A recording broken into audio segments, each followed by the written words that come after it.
Hallo, jeg heter Kåre Petter Nytrøen. Jeg bor jo i Alta, men er født, oppvokst i Målselv, men kom til Alta allerede på 60-tallet som gymnasiast, og traff noen som likte meg godt, og som fortsatt liker meg godt. Og det gjorde at jeg ble her. Og for å si det enkelt, der du ser meg nå, jeg sitter i herskapshuset til mine svigerforeldre, som ble bygd i 1953, og som min kone har, sammen med meg, har overtatt med stor eiendom. Min arbeidsmessige historie er for så vidt ikke så veldig mangfoldig, den er enkel. Jeg var ung offiser da jeg kom til Alta etter skolegang. Og så fikk jeg jobb i daværende flyselskap som het Varangfly Nordvings. Vi hadde kontorene i ei finsk tømmerhytte i bukta, mellom Bullkaia og Antmansnes. Der hadde vi kontorene i mange år, mens sjøflyene våre, de lå fortøyd i bøyer på yttersiden av det som i dag er NATO-kaia. Men etter hvert da så vokste selskapet, og man gikk over fra sjøfly, og rundt 76-77 så kjøpte man inn også fly som hadde hjul, og det ble jo da forhistorien til ambulanseflyene i Finnmark. Disse flyene het Britten Norman Islander og var produsert i Irland. Og det var noen fantastiske fly på disse korte grusbanene som vi hadde. Her i Vest-Finnmark var det jo spesielt Hasvik, men østover i Øst-Finnmark så var det jo sånne plasser som Båtsfjord, og etter hvert også Vardø som kom inn i bildet. Men det var jo bare starten. Etter hvert da så utviklet dette seg, og flyflåten ble bygd ut. Sjøflyflåten ble nedbygd på slutten av 70-tallet, begynnelsen av 80-tallet. Da så man ikke det hensiktsmessig å drive med business med frakt av fisk og fiskefolk og fjellfolk, og kanskje spesielt finlendere på Finnmarksvidda, fordi at det kom restriksjoner som gjorde at dette ikke lot seg gjøre på samme måten som før, og at man kunne tjene penger på det. Og dermed så ble det mer og mer kommersielt, og man gikk over til fly som trafikkerte flyplasser. Og det var jo, i begynnelsen så var det jo turbopropp som vi kalte det, altså en kombinasjon av turbofly som tok seg av ambulanseflytjenesten, men som etter hvert også økte til å kunne bli fly som tok seg av større oppdrag. Jeg personlig ledet jo delen her i Alta og deler av Finnmark i mange år, og etter hvert så overtok jeg også rollen som leder av den daværende ambulansetjenesten i Nord-Norge. Og dette holdt jeg på med frem til ca. 1988, da jeg fant ut at jeg ville finne noe annet å gjøre. Men i mellomtiden hadde jo selskapet, som jeg nevnte innledningsvis, het Varangfly Nordvings, blitt Nordving for mange år siden. Og Nordving ble jo et stort industriselskap i norsk sammenheng faktisk.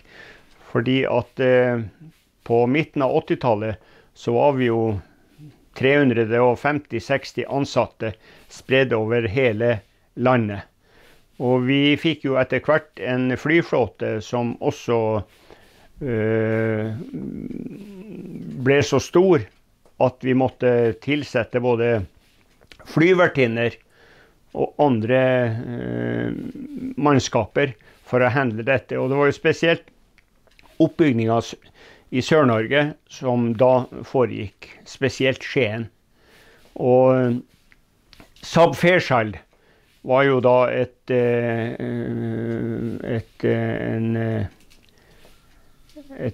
fly som inntok Norwings flåte. Det hadde vel 50 passasjersetter, og vi hadde, ja, det var jo mannskap, og det var flyvertinner og hele den greia der. Og det ble jo brukt fra Værnes, eller Bodø, Værnes, Skien, Bergen og så videre. Og vi hadde jo også faktisk utenlandsruter etter hvert. Så kom jo også den her situasjonen inn hvor man kjøpte flymaskiner som kunne trafikkere fjerne områder som Svalbard inn i bildet. Og det var jo Dornieren på mange måter som var banebryter i den sammenheng. Og personlig så har jeg jo vært med på hele den historien her ifra disse flyene ble anskaffet til jeg selv sa takk for meg i 1988. Totalt sett så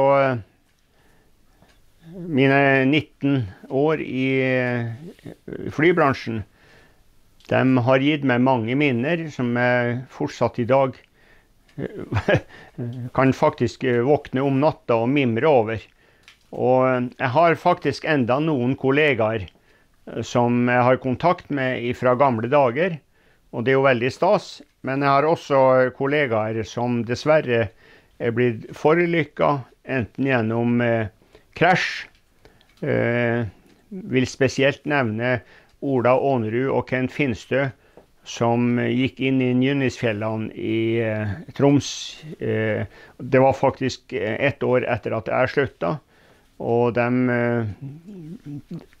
de forsvant jo sammen med både pasienter og ledsagere i den forferdelige ulykka som da skjedde. Så det er mange historier som ligger til grunn for mine tanker når jeg tenker tilbake på Norwing, men totalt sett så er jeg veldig kry og glad for at jeg fikk oppleve den tida som for meg har gitt meg mye. Og så ble det noe sånn at jeg gikk over til å bli statstjenestemann, og det er en annen historie. Så sånn er det. Jeg har en veldig god fortsatt jaktkompis, selv om vi begge begynner å nå en alder hvor man kanskje tenker at dørstokkmila er brei. Han heter Knut Kjelsberg. Det er min svoger.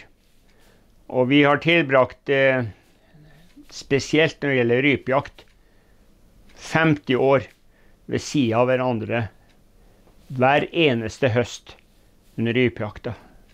Det andre er jo at vi ikke bare er under rypejakt, men vi har reist hele verden rundt og jakta sammen. Det være seg i Afrika, i Kanada, i Serbia, i Polen, i Sverige, men også i Norge, på elg og alt som er mulig. Slik at jeg vil vel påstå at jeg har jaktmessig opplevd det aller meste. Jeg snakker ikke om antall felte fugl eller antall felte dyr. Det er ikke så interessant for oss som er gamle jegere, men jeg snakker heller om opplevelsene, og de har vært mangfoldige. Og jeg har aldri i mitt liv hatt noen negative opplevelser i den forstand at det har vært snakk om ulykker, det har vært snakk om ettersøk, det har vært snakk om at man har mistet jaktbikkjer, eller hva det måtte være. Men det hele har egentlig vært en solskinnshistorie fra A til Å. Men så er det noe sånn at når man er blitt såpass voksen som jeg er blitt, så begynner jo disse tingene å bli litt, man ser det fra et litt annet ståsted. Og for min del så synes jo jeg at i dag så det like artig å leve på gamle minner og historier framfor å drive den faktiske og praktiske utøvelsen av jakta. Men når det sagt da, så har jeg fortsatt bikkjer og børser og ammunisjon, så jeg prøver å være med så langt som det mulig. Men jeg synes jo, for å bruke et slitt uttrykk, dørstokkmila, hun blitt litt lengre etter så mange år. Og så ser man kanskje litt andre verdier i det å bruke naturen. For min del så trives jeg faktisk minst like bra nå når jeg nyter naturen, farger, stillhet, fred. Og gjerne også har noen jaktbikkjer som funker, for da kan de gjøre jobben. Og så har jeg fokus på litt andre ting, som gir meg minst like mye.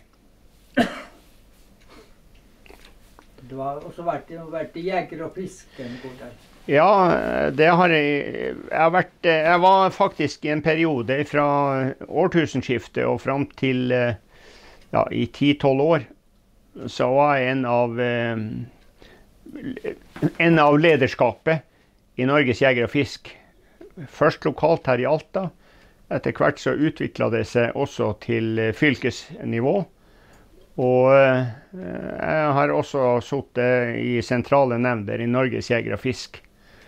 Og som et lite apropos i disse tider hvor det diskuteres att og fram, så var jeg med i prosessen fra Statskog og inn mot Fefo i Finnmark i 2006. Så jeg har smaken av både det ene og det andre i den settingen.